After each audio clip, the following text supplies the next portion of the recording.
ദൈവത്തിൻ്റെ അതിപരിശുദ്ധ നാമം വാഴ്ത്തപ്പെടുവാനാകട്ടെ. വീണ്ടും ചില മാസങ്ങൾക്ക് ശേഷം ഇവിടെ കടന്നു വരുവാനും ദൈവത്തോടും മാതാപിതാക്കളെ സഹോദരങ്ങളെ എല്ലാവരും ഒത്തൊരുമിച്ച് ഒരു പ്രാവശ്യയുടെ ആരാധനയിൽ പങ്കുചേരുവാൻ ഒരവസരം കൂടി നൽകിയതിനായി സ്തുതിക്കുന്നു. ഞാൻ കഴിഞ്ഞ 2-3 ആഴ്ചയായി നാട്ടിലായിരുന്നു. വന്ന ഉടനെ അങ്ങ് പോയി. ഇവിടെ കൂടെ ആദ്യത്തെ ആഴ്ച ഇവിടെ ഉണ്ടായിരുന്നു. പിന്നെ പെട്ടെന്ന് അങ്ങ് പോയി. അവിടെ ചില കാര്യങ്ങൾ ഉണ്ടായിരുന്നു, അതെല്ലാം നടത്തി 2 ദിവസമായി ഇവിടെ കടന്നു വന്നു. ഇന്ന് രാത്രിയിൽ ഇന്നല്ല, നാളെ വെളുപ്പിനെ തിരിച്ച് പോവുകയാണ്. നിങ്ങളുടെ പ്രാർത്ഥനയും നിങ്ങളുടെ സഹകരണവും എല്ലാം ഞങ്ങളുടെ കൂടെ ഉണ്ടായിരുന്നു. അതുകൊണ്ട് ഞങ്ങളെ അവിടെ ദൈവം ഞങ്ങളെ നിലനിർത്തിയിരിക്കുന്നു. ഞങ്ങളുടെ ആവശ്യമുള്ളതെല്ലാം ദൈവം ഞങ്ങൾക്ക് നൽകി. ഞങ്ങളുടെ ജീവനും ഭക്തിക്കും ആവശ്യമുള്ളതെല്ലാം ദൈവം ദിവസങ്ങൾ അല്ലെങ്കിൽ ഇതുവരെയും നടത്തിക്കൊണ്ടിരിക്കുന്നു. അതിനായി ദൈവത്തെ സ്തുതിക്കുന്നു. മൂത്ത പൈതലിനെ ഓർത്ത് പ്രാർത്ഥിക്കുക. അവന് ചില അടുത്ത വർഷം കൂടെ ഉണ്ട്, കോഴ്സ് തീരാറുണ്ട്. അതിനുവേണ്ടി പ്രാർത്ഥിക്കുക. ഫാമിലി ഓർത്ത് പ്രാർത്ഥിക്കുക. ജോഷിനെ ഓർത്ത് പ്രാർത്ഥിക്കുക. അവനെയും പറഞ്ഞ കാര്യങ്ങളെല്ലാം നേടിയിരിക്കട്ടെ എന്ന് പ്രാർത്ഥിക്കുകയും ചെയ്യുക എന്ന് ആദ്യമായി ഓർപ്പിച്ചുകൊള്ളുന്നു. ഇന്ന് ഞാൻ സംസാരിക്കുന്നതിൽ വിചാരിച്ചതാണ്. അധികം ഒന്നും പ്രിപ്പയർ ആയിട്ടില്ല. എന്നാലും ദൈവം നൽകുന്ന അവസരം തക്ക സമയത്തിൽ ഉപയോഗിക്കുക എന്നാണ് പറഞ്ഞിരിക്കുന്നത്. അതുകൊണ്ട് ദൈവത്തിൻ്റെ വചനം അല്പസമയം ചിന്തിക്കാം. അല്പസമയം എന്ന് പറഞ്ഞാൽ അധികമൊന്നുമില്ല, കുറച്ച് സമയം നമുക്ക് വേർതിരിക്കാം. അതിനായിട്ട് ഒരു വാക്യം സങ്കീർത്തനങ്ങൾ 12-ാം സങ്കീർത്തനം ഒരാൾക്ക് വായിക്കാം. കാത്തങ്ങൂർ ഒരാൾക്ക് ശബ്ദം ഉയർത്തി വായിക്കാം. 12-ാം സങ്കീർത്തനം ഞാൻ വായിക്കുന്നു. യഹോവയെ രക്ഷിക്കണമേ, ഭക്തന്മാർ ഇല്ലാതെ പോകുന്നു, വിശ്വസ്തന്മാർ മനുഷ്യപുത്രന്മാരിൽ കുറഞ്ഞിരിക്കുന്നു. ഓരോരുത്തൻ താൻ്റെ കൂട്ടുകാരനോട് വ്യാജം സംസാരിക്കുന്നു. കപടമുള്ള അതരത്തോടും ഇരുമനസ്സോടും കൂടെ അവർ സംസാരിക്കുന്നു. കപടമുള്ള അതരങ്ങളെയൊക്കെയും വമ്പു പറയുന്ന നാവിനെയും യഹോവ ഛേദിച്ചു കളയും.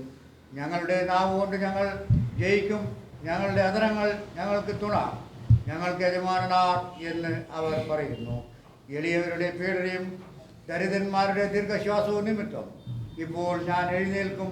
രക്ഷയ്ക്കായി കാത്തിരിക്കുന്നവനെ ഞാൻ അതിലാക്കുമെന്ന് യഹോവ അരുളി ചെയ്യുന്നു.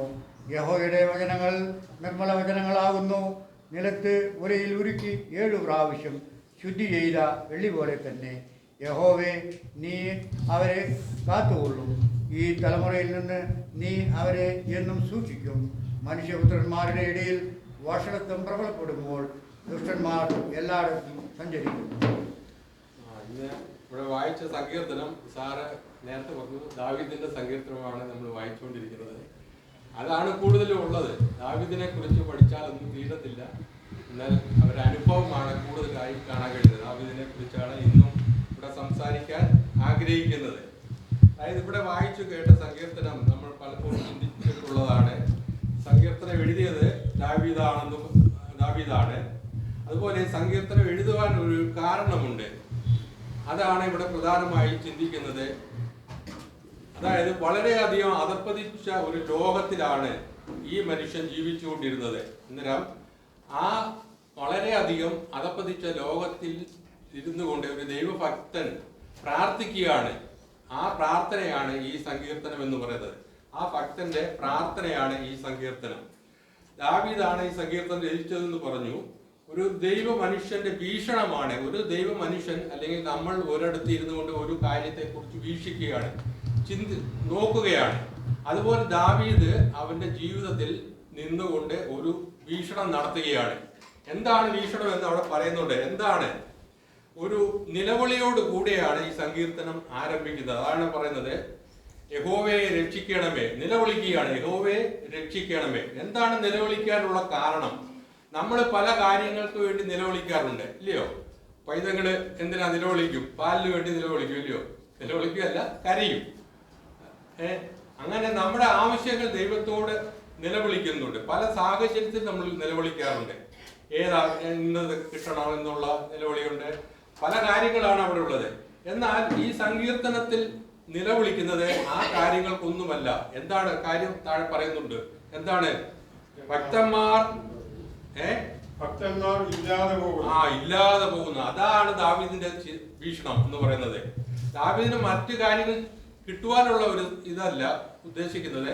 എന്നാൽ ഇവിടെ ദാവീദ് നിലവിളിക്കുന്നത് ഭക്തന്മാർ ഈ ലോകത്തിൽ കുറഞ്ഞു പോയിക്കൊണ്ടിരിക്കുന്നു, ഇല്ലാതെ നഷ്ടം അല്ലെങ്കിൽ കുറഞ്ഞുകൊണ്ടിരിക്കുന്നു. അതാണ് ദാവീദിന്റെ ചിന്ത ഇവിടെ ഒന്നാമത്.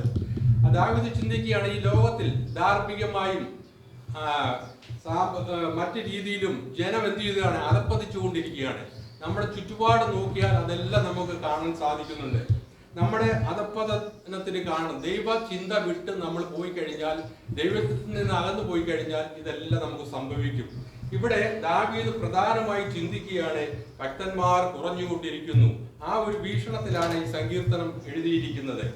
ഇവിടെ നമുക്ക് കാണുന്നു രണ്ട് കാര്യങ്ങൾ, രണ്ട് വ്യക്തികളെ കുറിച്ചാണ് ഇവിടെ പറയുന്നത്. രണ്ട് കാര്യങ്ങളാണ് ഇവിടെ പറയുന്നത്. ഒന്ന് ദുഷ്ടന്മാരെ കുറിച്ചാണ് ആദ്യം പറയുന്നത്. പിന്നെ ഭക്തന്മാർ അല്ലെങ്കിൽ വിശുദ്ധിയിൽ ജീവിക്കുന്നവർ, അവരെ കുറിച്ച് പറയുന്നത്. ദുഷ്ടന്മാരെ കുറിച്ച് പറയുന്നത് 1-ാം വാക്യത്തിൽ ഒന്ന് വായിക്കാൻ നമുക്ക് നോക്കാം. അവരെ കുറിച്ച് പറയുകയാണ്, യഹോവയെ രക്ഷിക്കണമേ, ഭക്തന്മാർ ഇല്ലാതെ പോകുന്നു, വിശ്വസ്തന്മാർ കുറഞ്ഞിരിക്കുന്നു. വിശ്വസ്തന്മാർ കുറഞ്ഞിരിക്കുന്നു.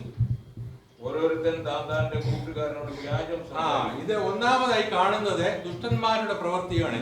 ഓരോരുത്തൻ താന്താന്റെ കൂട്ടുകാരോട് വ്യാജം സംസാരിക്കുന്നു. ഒന്നാമത്തെ പ്രവൃത്തി, ദുഷ്ടന്റെ ഒന്നാമത്തെ പ്രവൃത്തി എന്ന് പറയുന്നത് വ്യാജം സംസാരിക്കുകയാണ്. അവർ ഉള്ളതൊന്നുമല്ല സംസാരിക്കുന്നത്, വ്യാജമാണ് പറയുന്നത്. ഒന്നാമത് ഇവിടെ കാണുന്നു ആളുകളുടെ സംസാര ശൈലിയാണ് ഇവിടെ കാണുന്നത്. ആൾക്കാരുടെ സംസാര ശൈലി എന്ന് പറഞ്ഞാൽ, സംസാരം എന്ന് പറയുന്നത് നമ്മുടെ വ്യക്തിത്വത്തെയാണ് കാണിക്കുന്നത്. സംസാരം, ഒരു വ്യക്തിയുടെ സംസാരം അല്ലെങ്കിൽ നമ്മൾ ഒരാളുമായിട്ട് സംസാരിക്കുമ്പോൾ അദ്ദേഹത്തിന്റെ വ്യക്തിത്വം എന്താണെന്ന് നമുക്ക് മനസ്സിലാവുന്നില്ലയോ? മനസ്സിലാവും. അയാളുടെ സംസാരം കൊണ്ട് ആളിനെ തിരിച്ചറിയാം. ആളുടെ സംസാരം ശ്രദ്ധിച്ചാൽ മതി ആരാണെന്ന് നമുക്ക് മനസ്സിലാക്കാൻ കഴിയും. ഇല്ലയോ? കഴിയത്തില്ലയോ? കഴിയും. ആ സംസാരത്തെ കുറിച്ച് ബൈബിളിൽ ഒരു ഉദാഹരണം ഞാൻ പറയാം. യേശുവിനെ പിടിക്കപ്പെട്ടു. അന്നേരം പത്രോസ് അവിടെ ഉണ്ടായിരുന്നു. പത്രോസിനെ എന്ത് ചെയ്തു? പടയാളികൾ വന്ന് പിടിച്ചപ്പോൾ എന്ത് ചെയ്തു? അവൻ എന്ത് പറഞ്ഞു? യേശുവിനെ തള്ളിപ്പറഞ്ഞു. അപ്പോഴേ ഇവിടെ ആരുണ്ടായിരുന്നു? ഒരു സ്ത്രീ ഉണ്ടായിരുന്നു, ബാല്യക്കാരി. ആ സ്ത്രീ വന്ന് നിന്റെ ഉച്ചാരണം എന്ത് ചെയ്യുന്നു? നിന്റെ വ്യക്തിത്വത്തെ തിരിച്ചറിയുന്നു. അവൻ ഉച്ചരിക്കുന്ന ആ കാര്യത്തെ കുറിച്ച് അവൻ മനസ്സിലായി. എന്താണ് മനസ്സിലായി? നീ യേശുവിന്റെ ആളാണെന്ന് അത് മനസ്സിലായി. അത് അവിടെ നമ്മൾ ചിന്തിക്കുക, ഉച്ചാരണം കൊണ്ട് ആ വ്യക്തിയെ തിരിച്ചറിയുവാൻ സാധിച്ചു. അതുപോലാണ് നമ്മുടെ ജീവിതത്തിലും നമ്മൾ വിശുദ്ധന്മാരായി ജീവിക്കുകയാണ്, അല്ലയോ? ജീവിക്കുമ്പോൾ നമ്മുടെ സംസാരം എപ്രകാരമായിരിക്കണം? ഒരു വ്യക്തിയോട് നമ്മൾ ഔട്ടിൽ പോയാൽ അല്ലെങ്കിൽ മറ്റു വ്യക്തികളോട് സംസാരിക്കുമ്പോൾ നമ്മുടെ സംസാര ശൈലി കൊണ്ട് നമ്മളെ തിരിച്ചറിയും. അത് നാം പ്രധാനമായി ചിന്തിക്കേണ്ടതാണ്. ഇവിടെ നാം കാണാൻ കഴിയുന്നത്, ആ ദാവീദ് ചുറ്റുപാട് നോക്കുമ്പോൾ പലരും വ്യാജം സംസാരിക്കുകയാണ്. അതുകൊണ്ട് ദാവീദ് നിലവിളിക്കുകയാണ്, ദൈവമേ, ഭക്തന്മാർ കുറഞ്ഞുകൊണ്ടിരിക്കുന്നു. അതുകൊണ്ട് നമ്മുടെ ജീവിതത്തിലും നാം വിശുദ്ധിയിൽ ജീവിക്കാൻ വേണ്ടി നമ്മളെ വിളിച്ചു വേർതിരിച്ച് ഇവിടെ ആക്കിയിരിക്കുന്നു. അപ്പോൾ നമ്മുടെ സംസാര ശൈലി, നമ്മുടെ ജീവിതം, ഇതെല്ലാം മറ്റുള്ളവർ നോക്കിക്കൊണ്ടിരിക്കുകയാണ്. ആ ശൈലി കൊണ്ട് നമ്മളെ തിരിച്ചറിയും. ഇവൻ ദൈവഭക്തനാണെന്ന് പറയുന്നു, പക്ഷേ വ്യാജം സംസാരിക്കുന്നു. ഒന്നാമത് ഇത് ദുഷ്ടനെ കുറിച്ചാണ് പറയുന്നത്, എങ്കിലും നമ്മുടെ ശ്രദ്ധയിൽ അത് കൊണ്ടുവരണം. നമ്മൾ അപ്രകാരമാണോ ചിന്തിക്കുന്നത്, സംസാരിക്കുന്നത് നമ്മൾ ശോധന ചെയ്യുക. രണ്ടാമത് പറയുന്നു, ഇവിടെ സംസാര ശൈലി എന്ന് പറയുന്നത് വ്യാജം സംസാരിക്കുന്നു. രണ്ടാമത് മുഖസ്തുതി പറയുന്നു. മുഖത്ത് നോക്കി എന്ത് പറയുന്നത്? സ്തുതി പറയോ? എന്തുവാന്ന് പറഞ്ഞാൽ എന്തുവാ മുഖസ്തുതി എന്ന് പറഞ്ഞാൽ? എന്തുവാ? പൊങ്ങച്ചോ, ഇല്ലാത്ത കാര്യങ്ങൾ പറയുകയാണ്, ഇല്ലയോ? അത് നമുക്ക് കാണാൻ കഴിയുന്നത് എവിടെ? പ്രധാനമായിട്ട് കാണുന്നത് എവിടെ? മുഖസ്തുതി കൂടുതൽ പറയുന്നത് എവിടെ? ഇന്ന് രാത്രി മമ്മി ഉച്ച കഴിഞ്ഞിട്ട് മമ്മി പോവാ. എന്തിനാ? ഒരു ഫ്യൂണറൽ സർവീസിന് പോവാ. അപ്പോൾ നമ്മൾ അവിടെ ചെല്ലുമ്പോൾ മുഖസ്തുതി പറയുന്നത് കേൾക്കാം. ആ മരിച്ച വ്യക്തിയെ കുറിച്ച് എന്തുവാ പറയുന്നത്? ഇല്ലാത്ത കാര്യങ്ങൾ, ഉള്ളതൊന്നുമല്ല, അങ്ങ് പറഞ്ഞു വിടും, ഇല്ലയോ? എന്തെങ്കിലും വാസ്തവം ഉണ്ടോ? ചില കാര്യങ്ങളൊക്കെ ഉണ്ട്, ബാക്കി അങ്ങ് തട്ടിവിടുകയാണ്. ഇതാണ് മുഖസ്തുതി പറയുക, ഇല്ലാത്ത കാര്യങ്ങൾ പറയുക. നമ്മുടെ ജീവിതത്തിൽ അപ്രകാരം ഉണ്ടോ? അതൊന്ന് ശോധന ചെയ്യുക. പിന്നെ മൂന്നാമത് പറയുന്നു, ആ വാക്യം ഒന്നുകൂടെ വായിക്കാം. മൂന്നാമത്തെ വാക്യങ്ങൾ ഒന്നുകൂടെ വായിക്കാം. മൂന്നാമത്തെ അവിടെയുള്ള അധരങ്ങളൊക്കെയും വമ്പ് പറയുന്ന നാവിനെയും. വമ്പ് പറയുകയാണ്, വമ്പ് പറയുന്ന നാവ്. അതിനെക്കുറിച്ച് ഇല്ലാത്ത കാര്യങ്ങൾ പറയുക, കൂട്ടുകാരന് നേരെ വ്യാജം പറയുക, വമ്പ് പറയുക, ഇല്ലാത്ത കാര്യങ്ങൾ പറയുക. പിന്നെ ഇരുമനസ്സോടെ പിന്നെയും പറയുന്നു ഇരുമനസ്സ്, ഇല്ലയോ? ഇരുമനസ്സെന്ന് പറയുന്നത് ഇരുമനസ്സെന്ന് പറഞ്ഞാൽ എന്തുവാ? ഒരു കാര്യം ഉള്ളി വെച്ചുകൊണ്ട് വേറെ ഒരു കാര്യം പറയുക. അത് പുറമെ നമ്മളൊരു ഇത് പറഞ്ഞാൽ എന്തുവാ? പുറം പല്ലുകൊണ്ട് ചിരിക്കുകയും അകം പല്ലുകൊണ്ട് ചറുകയും ചെയ്യുന്നു. അതായത് മുഖത്ത് നോക്കി അവനെ കുറിച്ച് നല്ല കാര്യം പറയുക, പക്ഷെ ഉള്ളിലിരിക്കുന്ന എന്താ? വേറെ ഒരു കാര്യമാണ്. നമ്മുടെ ജീവിതത്തിൽ അതുണ്ടോ എന്ന് നോക്കണം, ശോധന ചെയ്യണം. ഇങ്ങനെയുള്ള കാര്യങ്ങൾ നമ്മുടെ അയൽവാസികളോടെ, അല്ലെങ്കിൽ നമ്മുടെ മാതാപിതാക്കളോടെ, സഹോദരങ്ങളോടെ, അല്ലെങ്കിൽ ചർച്ച ഒന്നിച്ച് ഈ ഒരു അപ്പത്തിന്റെ അംശികളായിരിക്കുന്ന ഓരോരുത്തരോടെ നമ്മൾ ശോധന ചെയ്യുക. എന്റെ ഹൃദയം ശുദ്ധിയുള്ളതാണോ? വമ്പ് പറയുന്നുണ്ടോ? വ്യാജം പറയുന്നുണ്ടോ? മറ്റുള്ളവരെ കുറിച്ച് ഇല്ലാത്തത് പറയുന്നുണ്ടോ? ഇതെല്ലാം നാം ഒന്ന് ശോധന ചെയ്യുക. ഇവിടെ ഇരുന്നു കൊണ്ട് ശോധന ചെയ്യണം. എന്നിട്ട് വേണം ഈ അപ്പത്തിൽ നിന്ന് പങ്കാളികളാകുവാൻ. നമ്മുടെ ജീവിതത്തിൽ കുറവുകളൊക്കെ ഉണ്ട്, സമ്മതിക്കുക, അത് ഏറ്റു പറയുക. ഇത് നാം ഒന്ന് ശോധന, ദിനം പ്രതി നാം ഒന്ന് ശോധന ചെയ്യുക. ഇത് ദുഷ്ടന്റെ പ്രവൃത്തിയാണ് ഇത് കാണിക്കുന്നത്. അത് പറയുന്നുണ്ട്. ഒന്നാമത് പറഞ്ഞു വ്യാജം സംസാരിക്കുന്നു, മുഖസ്തുതി പറയുന്നു, പിന്നെ വമ്പ് പറയുന്നു, പിന്നെ ഇരുമനസ്സോടുകൂടി സംസാരിക്കുന്നു. ഇതെല്ലാം ദുഷ്ടന്റെ പ്രവൃത്തിയാണ്. പിന്നെ ഇന്ന് നമുക്കൊന്ന് ഈ മനോരമ ന്യൂസിലാതുകൊണ്ട് ഒരു നേരെ ചൊവ്വ ഒരു പ്രോഗ്രാം ഉണ്ട്. അത് നടത്തുന്നത് നേരെ ചൊവ്വയാണോ? അതിന് ഒരു നേരെ ചൊവ്വയില്ല. അതിന്റെ ഹെഡിങ് എന്തോ നേരെ ചൊവ്വ എന്ന് പറയുന്ന പോലെ പല വ്യാജമൊക്കെ സംസാരിക്കുകയാണ്, ദുഷ്പ്രവർത്തി ചെയ്തുകൊണ്ടിരിക്കുകയാണ്. ഇതെല്ലാം നാം ഒന്ന് ശോധന ചെയ്യുക. ഇതെല്ലാം ദുഷ്ടന്റെ പ്രവൃത്തികളാണ്. അത് നാം തിരിച്ചറിയണം. അതാണ് പ്രധാനമായിട്ട് പറയുന്നത്. പിന്നെ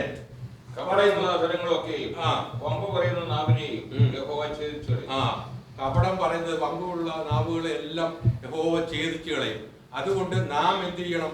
അതെല്ലാം മാറ്റി ദൈവത്തിൽ പരമേൽപ്പിക്കുക. പിന്നെ അടുത്ത ഒരു ഇതോടെ പറയുന്നുണ്ട്, ഞങ്ങളുടെ നാവ് കൊണ്ട് ഞങ്ങൾ ജയിക്കും, ഞങ്ങളുടെ അധരങ്ങൾ ഞങ്ങൾക്ക് തുണ, ഞങ്ങൾക്ക് യജമാനനാർ എന്ന് അവർ പറയും. പിന്നെ അടുത്ത കുറെ പേരെ പീഡിപ്പിക്കുകയാണ്. എളിയവരുടെ പീഡയും ദരിദ്രന്മാരുടെ ദീർഘനിശ്വാസവും നിമിത്തം അവർക്ക് ദീർഘശ്വാസം വിടുക. ആരാ? എളിയവരും ദരിദ്രരും ഒക്കെ എന്തുവാ ദീർഘശ്വാസം വിടുക? എന്തുവാ? അവരെ അങ്ങ് പീഡിപ്പിക്കുക. അത് നമ്മ ചിന്തിക്കുക. നമ്മുടെ ഇടയിൽ പാപങ്ങളായിട്ടുള്ളവരെ അല്ലെങ്കിൽ മറ്റുള്ളവരെ നാം പീഡിപ്പിക്കുന്നുണ്ടോ? ദൈവം പറയുന്നു, ദൈവം എപ്പോഴും എളിയവരോട് കൂടെ ഉണ്ടെന്നാണ് വചനം പറയുന്നത്. അതുകൊണ്ട് നാം എളിയവരെ സ്നേഹിക്കുകയും അവർക്ക് വേണ്ടി പ്രവർത്തിക്കുകയും ചെയ്യുക. അതാണ് ഒരു ദൈവഭക്തന്റെ യഥാർത്ഥ കാര്യമെന്ന് പറയുന്നത്. എന്നാൽ ഈ കാര്യങ്ങളെല്ലാം പറഞ്ഞത് ഒരു ദുഷ്ടന്റെ അല്ലെങ്കിൽ ദുഷ്ടപ്രവൃത്തി ചെയ്യുന്ന വ്യക്തികളുടെ കാര്യങ്ങളാണ് പറഞ്ഞത്. ഇനി യഥാർത്ഥമായി ഭക്തനെ കുറിച്ച് പറയുകയാണ്. ഭക്തന്റെ കാര്യമാണ് അടുത്തതായിട്ട് പറയുന്നത്. ഒന്ന് ദുഷ്ടന്മാർ, അടുത്ത ഭക്തിയുള്ളവർ. അവരെ കുറിച്ച് 4-ാം സങ്കീർത്തനം അതിന്റെ 3-ാം വാക്യത്തിൽ പറയുന്നുണ്ട്. ഭക്തനെ എപ്രകാരമായിരിക്കണം എന്ന് പറയുന്നുണ്ട്. ഭക്തിയുള്ളവർ എപ്രകാരമായിരിക്കണം? യഹോവ ഭക്തനെ തനിക്കായി വേർതിരിച്ചിരിക്കുന്നു. നാം ഒന്ന് ശോധന ചെയ്യുക. ദൈവം നമ്മളെ വിളിച്ചു, വേർതിരിച്ചു. അവന്റെ വിശുദ്ധിയിൽ നടക്കാൻ വേണ്ടി നമ്മളെ വേർതിരിച്ചിരിക്കുകയാണ്, ഇല്ലയോ? അപ്പോൾ നമ്മൾ എന്ത് ചെയ്യും? ഈ വേർതിരിച്ച വ്യക്തികൾ ഇനി ആർക്കുള്ളതല്ല, ദുഷ്ടന്റെ പ്രവൃത്തി ചെയ്യാനുള്ളതല്ല, യഹോവയ്ക്ക് വേണ്ടി വേർതിരിച്ചിരിക്കുകയാണ്. ലോകത്തിൽ നമ്മെ വേർതിരിച്ചിരിക്കുകയാണ്. നമ്മൾ ഇനി ലോകക്കാർക്കുള്ളതല്ല. ആണോ? ലോകത്തിന് വേണ്ടി ജീവിക്കാനുള്ളതല്ല എന്ന് പറഞ്ഞുകൊണ്ട് നാം ഈ ലോകത്തിലാണ് ജീവിക്കുന്നത്. ജീവിക്കുമ്പോൾ എന്ത് ചെയ്യണം? എല്ലാവരുമായിട്ട് സഹകരിക്കണം. സഹകരിക്കണ്ടേ? സഹകരിക്കുമ്പോൾ നമ്മുടെ ഭക്തി കുറഞ്ഞു പോകാൻ സാധ്യതയുണ്ട്. അത് കുറഞ്ഞു പോകരുത്. അതാണ് ഞാൻ പണ്ടൊരു ഉദാഹരണം പറഞ്ഞതുപോലെ, ഒരു വെള്ളത്തിലൂടെ പോകുന്നത്, ഇല്ലയോ? വള്ളം ഇതിലേക്കൂടെ പോകുന്നത് കരയ്ക്കൂടാത്തോ? അല്ല, വെള്ളത്തിലൂടെ പോണേ. വെള്ളത്തിലൂടെ പോകുമ്പോൾ എന്ത് ചെയ്യണം? വള്ളത്തിനകത്ത് വെള്ളം കയറാതെ എന്ത് ചെയ്യണം? സൂക്ഷിക്കണം. വെള്ളം കയറി എന്ത് ചെയ്യും? അത് മുങ്ങിപ്പോകും. അതുപോലാണ് ഒരു ഭക്തൻ എന്ത് ചെയ്യാണ്? ഈ ലോകത്തിലൂടെ ഇങ്ങനെ പോയിക്കൊണ്ടിരിക്കുക. എന്തെങ്കിലും ഒരു മിസ്റ്റേക്ക് വന്നാൽ അതിലെന്ത് ചെയ്യും? ഈ വെള്ളം, വ്യാജം അല്ലെങ്കിൽ അവിശ്വാസം കയറി കഴിഞ്ഞാൽ എന്ത് ചെയ്യും? അത് മുങ്ങിപ്പോകും, ഇല്ലയോ? അന്നേരം ഭക്തിയോടെ ജീവിക്കണമെങ്കിൽ നിങ്ങൾ പോയി ഒരു മലയുടെ മുകളിൽ അല്ലെ സന്യാസി ജീവിതം നയിക്കണമെന്നല്ല, ഐസൊലേറ്റഡ് ആയി ജീവിക്കണമെന്നല്ല. അങ്ങനെ ജീവിച്ചിട്ട് പ്രയോജനമില്ല. എന്ത് ചെയ്യണം? ഈ ലോകത്തിൽ ജീവിക്കുമ്പോൾ യഥാർത്ഥ ഭക്തന്റെ ജീവിതം എന്ന് പറയുന്നത് ഈ ലോകത്തിൽ തന്നെ ജീവിച്ച് പാപം ഉള്ളപ്പോൾ പാപത്തിന് എതിരെ ജീവിച്ച് കാണിക്കണം. അതാണ് യഥാർത്ഥ ഭക്തൻ. അല്ലാതെ പാപം ഉണ്ടെന്ന് പറഞ്ഞ് അവിടുന്ന് മാറിപ്പോയി ഒരു റൂമിനകത്ത് കയറിയിരുന്ന് ഞാൻ വിശുദ്ധിയും വേർപാടോടെ ജീവിക്കുക, അത് ഭക്തിയല്ല. ആണോ? അങ്ങനെ ജീവിക്കാൻ ഒരിക്കലും സാധിക്കില്ല. ഒരു ഭക്തൻ എന്ന് പറയുന്നത് ഈ ലോകത്തിൽ ജീവിക്കുക. 1 കൊരിന്ത്യർ 5:9 വായിച്ചാൽ കാണാം. 1 കൊരിന്ത്യർ 5:9 വാക്യം.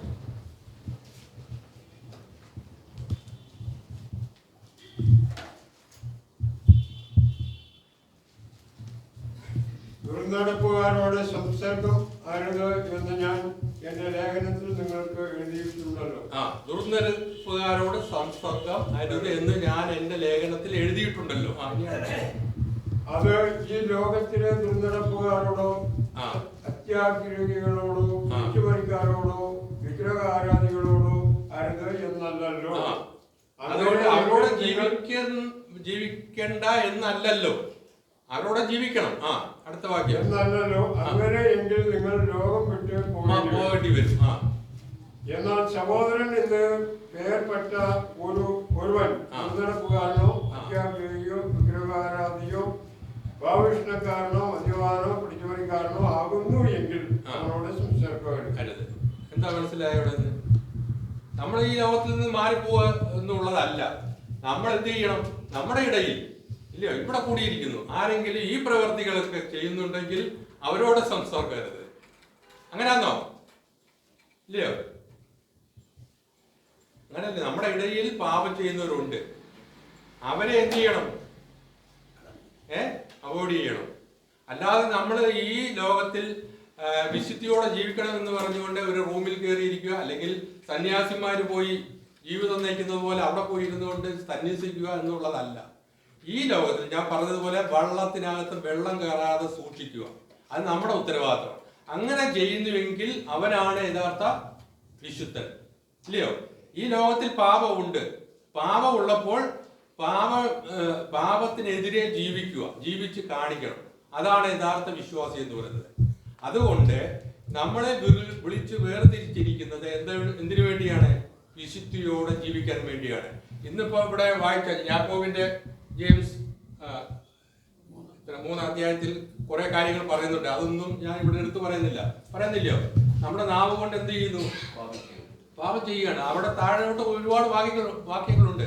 നമ്മളെ ദിനംപ്രതി കേട്ടുകൊണ്ടിരിക്കുകയാണ്, എന്നും കേൾക്കുന്നതാണ്. എന്നും നമ്മൾ ദൈവമേ എന്നെ രക്ഷിക്കണമേ, ഞാൻ പാപം ചെയ്തു, വിശുദ്ധിയോടെ ഇനി ജീവിക്കാൻ എന്നെ സഹായിക്കണമേ എന്ന് നാം ഏറ്റുപറയുന്നതാണ്. അതുകൊണ്ട് നാം യഥാർത്ഥമായി ജീവിക്കണമെങ്കിൽ ഇവിടെ പറഞ്ഞിരിക്കുന്ന ദുഷ്ടന്റെ പ്രവൃത്തിയാണോ അതോ യഥാർത്ഥ ഭക്തന്റെ ജീവിതമാണോ?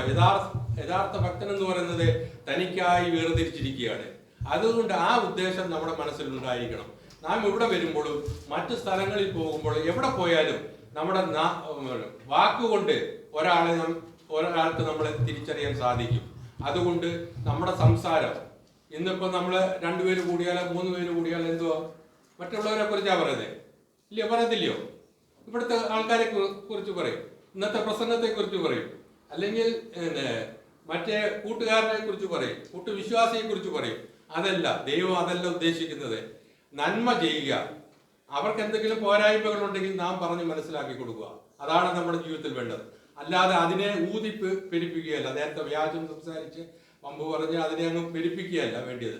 അതിനെ ഒന്ന് സോൾവ് ചെയ്യാനുള്ള ഒരു മനോഭാവം നമ്മുടെ ജീവിതത്തിൽ ഉണ്ടാകണം. എന്നാൽ മാത്രമേ യഥാർത്ഥ വിശ്വാസിയായി നമുക്ക് ജീവിക്കാൻ സാധിക്കുകയുള്ളൂ. മറ്റുള്ളവർ നമ്മെ അംഗീകരിക്കുകയുള്ളൂ. അല്ലാതെ അവരുടെ മുമ്പിൽ പോയിരുന്നുകൊണ്ട് നാം ഇവിടെ വന്നിട്ട് സ്തോത്രം അല്ലെങ്കിൽ ദൈവത്തെ വിളിച്ചിട്ട് അവിടെ പോയിരുന്നുകൊണ്ട് മറ്റു രീതിയിൽ സംസാരിക്കുമ്പോൾ അവർ പ്രത്യേകം പറയും അവരൊരു വിശ്വാസിയാണ്, അതാണ്ട് വന്നിരുന്ന് പറയുന്നത് കണ്ടില്ലയോ? നമ്മുടെ സംസാരം കൊണ്ട് നമ്മളെ തിരിച്ചറിയാം. ഈ കേരളത്തിൽ എവിടെ പോയാലും ഓരോ ജില്ലയിൽ പോയാലും അവരുടെ സംസാരം കൊണ്ട് അവരെ തിരിച്ചറിയാം, അല്ലയോ? തിരുവനന്തപുരത്ത് ചെന്ന് കഴിഞ്ഞാൽ അവര് ചിരുനീട്ടി പറയും. കോഴിക്കോട് പോയാൽ വേറെ ഭാഷയാണ്. അന്നേരം അവര് ഇന്നാണ് ഇന്നിടത്തെയാണെന്ന് പറയും, ഇല്ലയോ? കോഴിക്കോട്ടുകാരന് അല്ലെ തിരുവനന്തപുരത്തുകാരൻ, കണ്ണൂർ അല്ലെങ്കിൽ ഈ ജില്ലക്കാരാണെന്ന് പറയും. അതുപോലാണ് നമ്മളെ കുറിച്ചും മറ്റുള്ളവർ പറയുന്നത്. അവൻ വിശ്വാസിയാണ്, അവന്റെ സംസാരം കണ്ടില്ലയോ? അവനെ പ്രത്യേകിച്ച് തിരിച്ചറിയാം.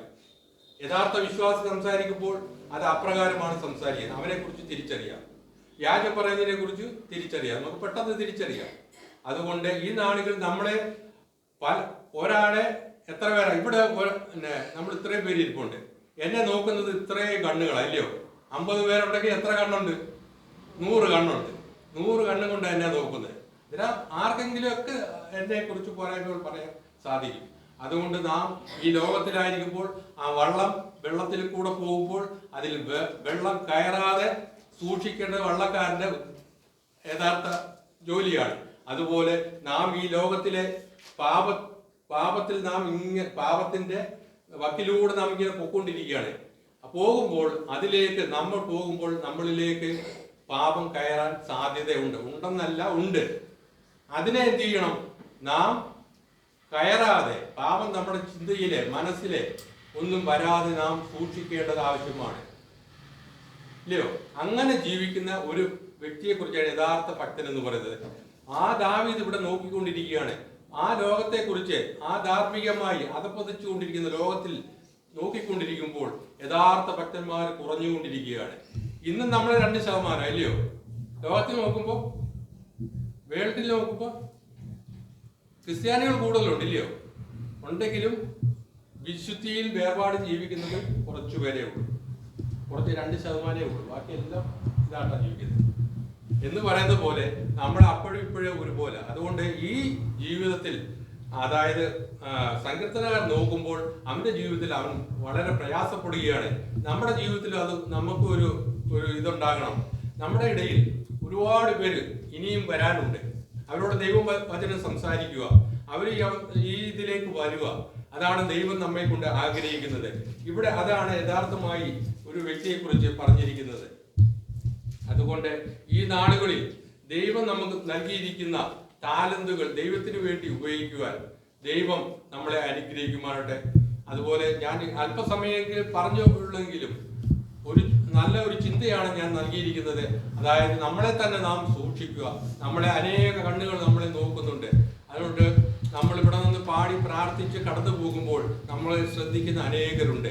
നമ്മൾ തന്നെ അങ്ങോട്ടും ഇങ്ങോട്ടും പല കുറ്റങ്ങൾ കുറവുകളെ പറയാതെ നാം യഥാർത്ഥമായി ദൈവവചനം പറയുക, മറ്റുള്ളവരെ പറഞ്ഞു മനസ്സിലാക്കുക. അതാണ് ദൈവം നമ്മെ കൊണ്ട് ഉദ്ദേശിക്കുന്നത്. ഇന്നിവിടെ നമുക്ക് തിരുവത്താഴമുണ്ട്. ദൈവസന്നിധിയിൽ നാം ശോധന ചെയ്യുക. ദൈവം എന്നിൽ കുറവുകളുണ്ട്, കുറവില്ലാത്ത ആരുമില്ല, അത് ഏറ്റുപറയുക. അത് പറഞ്ഞുകൊണ്ട് ദൈവത്തിന്റെ സന്നിധിയിൽ കടന്നു വരുന്നെങ്കിൽ ദൈവം നമ്മെ കൂടുതലായി അനുഗ്രഹിക്കുവാനിടയായിത്തീരും. ഇത് പറഞ്ഞുകൊണ്ട് ചെറിയ ഒരു പ്രബോധനം പറഞ്ഞുകൊണ്ട് ഞാൻ ഇരിക്കുന്നു. തുടർന്നും ഞങ്ങളെ ഓർത്ത് പ്രാർത്ഥിക്കുക. ഞങ്ങൾ അടുത്ത ബുക്ക് ചെയ്ത് കഴിഞ്ഞു. ഡിസംബർ ആദ്യത്തെ ആഴ്ച വരും. അപ്പോൾ കാണാം എന്ന് പറഞ്ഞുകൊണ്ട് എനിക്ക് ചെറിയ പ്രബോധനം.